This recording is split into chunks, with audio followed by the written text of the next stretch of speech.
the investigation findings concluded that the board acted appropriately based on the information it had at the time that it had it.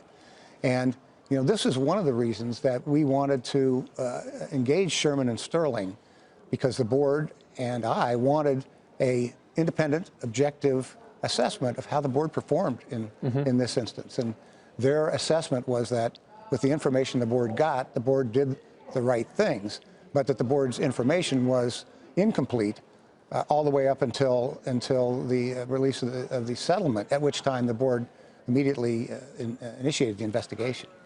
So we've already said how Carrie Tolstead very clearly was found to do wrongdoing. She was terminated for cause.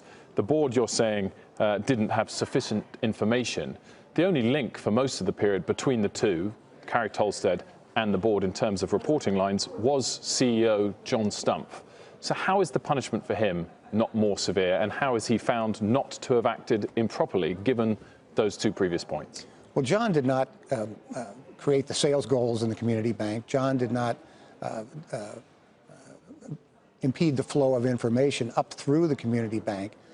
John, I think, accepted the reports he was getting that the issue was being handled without enough analysis and perhaps digging into it. But John was responsible for supervising a lot of different leaders in the company. And so he relied too heavily on what he was learning from the community bank, but that's a supervision issue and not a improper behavior issue. Well, okay, but to put it another way, he became aware of this from 2012, at least, perhaps even earlier, and in the last 6 years, he's received $286 million in total pay.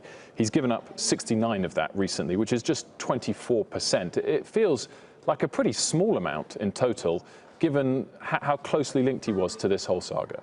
Well, $69 million is, I believe, the biggest clawback for any individual in financial services history. But it's relative, Steve, to $286 million since the scandal started to begin. Well, let me put some context on John's performance over the years at Wells Fargo.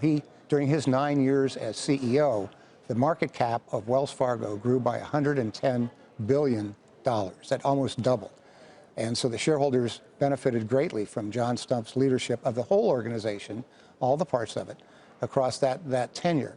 And I think a $69 million clawback, if you will, is a remarkable show of accountability for someone who has created that much value for shareholders. But of course, many other hundreds and thousands of employees also contributed to that increase in market capitalization. And the report makes it very clear that the thousands of people in and around that you terminated per year over the last 5 years tended to be, quote, lower level employees. Were these employees wronged by the company? Is there grounds for them to be reinstated or to claim compensation? Well, the employees that were terminated for misconduct. They may have been motivated and were motivated by the pressure that the community bank organization created to achieve sales goals. But there were hundreds of thousands of other community bank employees who didn't engage in misconduct over that same period of time, who felt some of the same pressure. So we definitely had a need to address the root cause of the people, of the improper behavior. But at the same time, we have to acknowledge all the Wells Fargo employees who behaved correctly during that period. Hey there, thanks for checking out CNBC on YouTube. Be sure to subscribe to stay up to date on all of the day's biggest stories. You can also click on any of the videos around me to watch the latest from CNBC. Thanks for watching.